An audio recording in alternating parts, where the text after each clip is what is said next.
Bismillahirrahmanirrahim. Assalamualaikum warahmatullahi wabarakatuh. Selamat malam teman-teman. Minal aizin wal faizin. Mohon maaf lahir batin buat teman-teman dan Bu dosen Kartika. Baik, di sini saya akan mau menjelaskan yang tadi sudah dipaparkan oleh Mas Panggi. Terus slide selanjutnya akan dijelaskan kepada saya pribadi, yaitu tentang masalah true change. True change yaitu melakukan perubahan adalah mudah, mungkin orang dapat melakukan setiap saat. Telah banyak tulisan tentang manajemen perubahan dan bagaimana mengatasi resistensi perubahan, membangun visi yang mungkin dan mendapatkan perubahan yang diinginkan dari perusahaan tersebut.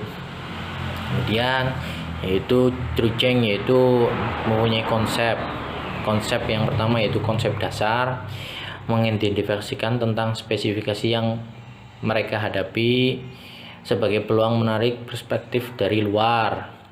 Ketiga, diperlukan sejumlah besar outsider pada insider untuk mempengaruhi perubahan sistematis. Satu orang tidak dapat melakukannya, harus semua lini. Kemudian yang kedua, pushing change dan pulling change.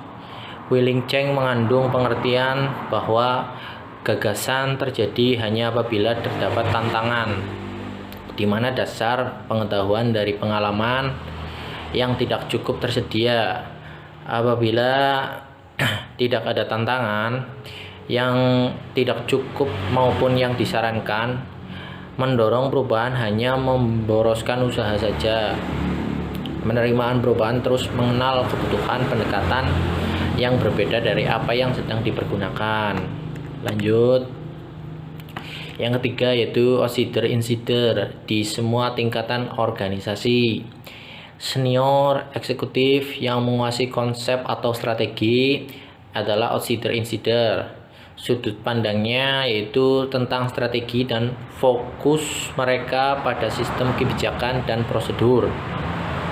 Kemudian mereka dapat menguasakan dukungan dan perlindungan untuk perspektif baru. Posisi mereka dalam organisasi biasanya mencegah hubungan dengan perubahan perilaku pada tingkat mikro aktivitas sehari-hari. Kemudian yang keempat, membangun kader outsider insider. Meskipun banyak senior eksekutif mengenal nilai outsider insider, tetapi mereka harus melakukan lebih banyak untuk memaksa orang lain yang merupakan aset berharga yang perlu dipelihara dan dihargai juga. Mereka harus secara sadar mengembangkan dan melaksanakan strategi untuk mengembangkan dan mendukung kader outsider yang di seluruh organisasi. Kemudian selanjutnya yaitu 5, proses pulling change. Apabila tantangan, kepentingan, dan urgensi meningkat, orang biasanya menyerahkan praktik alternatif sebagai solusi potensial untuk mengatasi masalah. Dalam banyak hal ini merupakan pendekatan kereta dorong, yaitu pada mengenalkan pendekatan alternatif untuk menguasai masalah. Insiden jarang melangkah mundur dan menayangkan pandangan mereka tentang apa masalah sebenarnya. Kemudian yang keenam ada kerangka kerja untuk pulling change.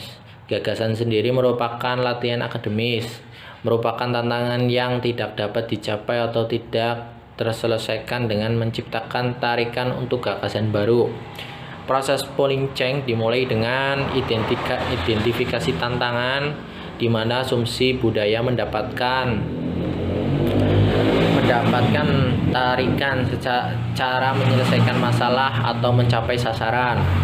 Bagi manajer, tantangan bersifat problematik, tetapi bagi outsider melihat kesenjangan antara akar masalah, tantangan, dan asumsi organisasi sebagai tantangan cara untuk terbaik untuk mendekatinya.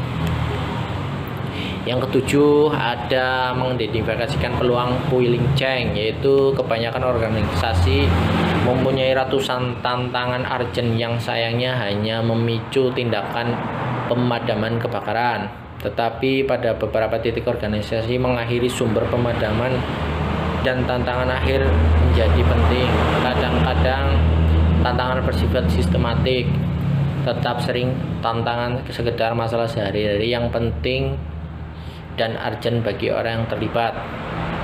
Kemudian yang ke-8, membantu insider mengidentifikasikan kesenjangan asumsi.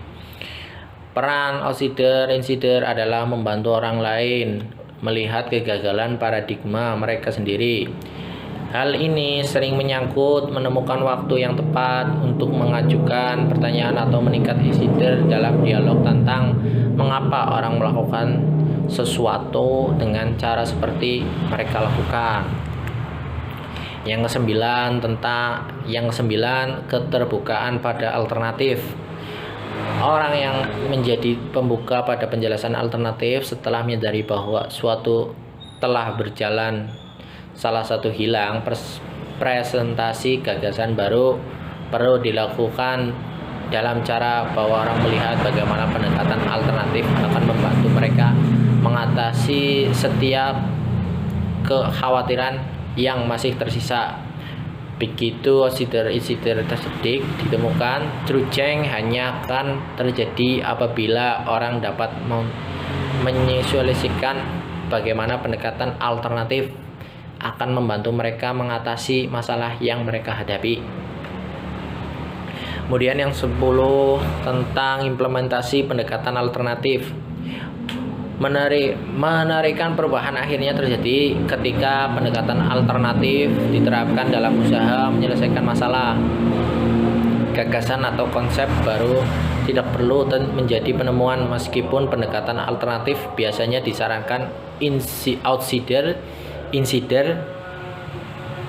proaktif, tetapi harus ada orang yang akhirnya perlu menempatkan gagasan baru dalam praktik yang membuat penemuan untuk mereka. Sekali insider mulai hidup dengan pendekatan alternatif, banyak orang mulai melihat bagaimana konsep baru harus bekerja lebih baik daripada cara lama melakukan suatu gagasan baru. Itu yang ke-11 adalah mengatasi tantangan. Proses menarikan konsep atau gagasan baru adalah lengkap apabila tantangan yang segera diatasi. Sekarang menetapkan tahap untuk mengeretakan gagasan baru ke dalam budaya organisasi. Ini adalah institusional gagasan baru yang mempunyai kualitas sebagai true change. Untuk terjadinya pola perilaku yang perlu ditemukan harus menjadi bagian dari prosedur dan rutinitas yang ditanamkan budaya tersebut. Yang ke-12, memelihara perspektif outsider dan insider. Menjaga seseorang menjadi outsider insider sepanjang waktu bukan masalah mudah.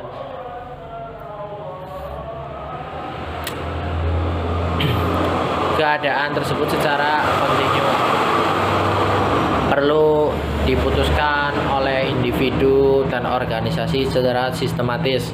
Akhirnya true change terjadi ketika terdapat komitmen keduanya untuk bekerja sama, memelihara perspektif kembar. Insider mempunyai wawasan outsider, memerlukan individu dapat hidup dalam dua dunia sepanjang waktu. Kemudian presentasi yang selanjutnya akan dijelaskan oleh Pak Amin. Demikian presentasi saya. Monggo dilanjut oleh Pak Amin. Baik, demikian, terima kasih. Wassalamualaikum warahmatullahi wabarakatuh. Assalamualaikum warahmatullahi wabarakatuh. Selamat malam teman-teman semuanya. Selamat malam Bu dosen juga yang saya hormati. Kali ini saya akan melanjutkan pembahasan atau presentasi yang telah disampaikan oleh Mas Panggih dan Mas Duloh. Dalam kesempatan kali ini saya akan memaparkan sedikit materi, yaitu manajemen innovation.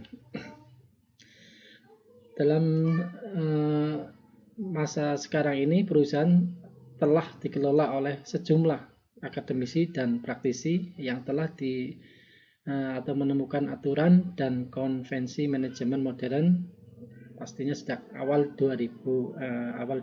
abad ke-20. Teknologi manajemen hanya sedikit bervariasi dari perusahaan yang satu ke perusahaan yang lainnya. Mereka hampir sama dalam hierarki manajemen, sistem pengawasan, praktik, STM, perencanaan, struktur pelaporan, dan sistem review. Untuk pengertian dari manajemen innovation itu sendiri yaitu segala sesuatu yang secara substansial mengubah cara pekerjaan manajemen yang dilakukan atau secara signifikan memodifikasi bentuk organisasi biasa dengan melakukan demikian menguntungkan organisasi tersebut. Manajemen innovation mengubah cara apa yang dilakukan manajer dan melakukan dengan cara yang meningkatkan kinerja organisasinya. Itu menurut Gary Hamel dan Bill Brin. Selanjutnya akan saya sampaikan kekuatan inovasi manajemen. Menurut Gary Hamel dan Bill Brin juga, apa yang mendorong General Electric, DuPont, Procter dan Gamble, Toyota, dan Visa mendapat posisi global leadership adalah berjalannya peran diantaranya yaitu ada produk yang lebih baik, pelaksanaan secara disiplin, dan pemimpin yang berpandangan jauh. Akan tetapi, apabila digali lebih jauh, letaknya adalah pada manajemen inovasi tersendiri. Cara yang ditempuh setiap perusahaan itu bisa berbeda-beda dalam hal manajemen inovasi tersebut ya teman-teman. Selanjutnya akan saya sampaikan manfaat inovasi manajemen. Inovasi manajemen cenderung membuahkan keunggulan kompetitif apabila didapat satu atau lebih kondisi sebagai berikut. Yaitu satu, untuk inovasi didasarkan pada prinsip manajemen baru yang menantang cara yang telah lama yang dipergunakannya. Inovasi bersifat sistematik, mencakup kesekumpulan proses dan metode. Dan yang terakhir yaitu inovasi adalah bagian dari program sedang berjalan dari penemuan yang cepat di mana program sedang berjalan tersebut progres pertamanya itu sepanjang waktu ya teman-teman. Untuk materi selanjutnya yaitu hambatan inovasi manajemen. Inovasi manajemen sangat diperlukan bagi keberhasilan organisasi. Namun untuk menjalankannya tidak mudah dan dihadapi banyak hambatan. Itu menurut Gary Hamel dan Bill Green. Kebanyakan manajer tidak melihat dirinya sebagai investor. Tidak seperti ahli teknologi, ahli pemasaran, dan ahli strategi. Inovasi tidak menjadi sentral bagi para rata-rata manajer. Sekarang itu kebanyakan seperti itu, teman-teman. Di kebanyakan perusahaan, manajer diseleksi, dilatih, dan dihargai atas kapasitasnya menyampaikan kelebihan dari sesamanya, lebih efisien, tidak ada expert manajer menjadi inovator ya teman-teman. Tetapi mereka diharapkan mengubah gagasan orang lain menjadi pertumbuhan untuk keuntungan. Kurang lebih seperti itu teman-teman yang bisa kami sampaikan untuk pemaparan materi kali ini. Apabila ada tutur kata yang kurang berkenan, kami kelompok 6 mohon maaf yang sebesar-besarnya. Nanti setelah ini kita buka sesi tanya jawab ataupun diskusi ya teman-teman. Sebelum masuk ke sesi diskusi atau tanya jawab, saya akhiri dulu presentasi kali ini. Wassalamualaikum warahmatullahi wabarakatuh.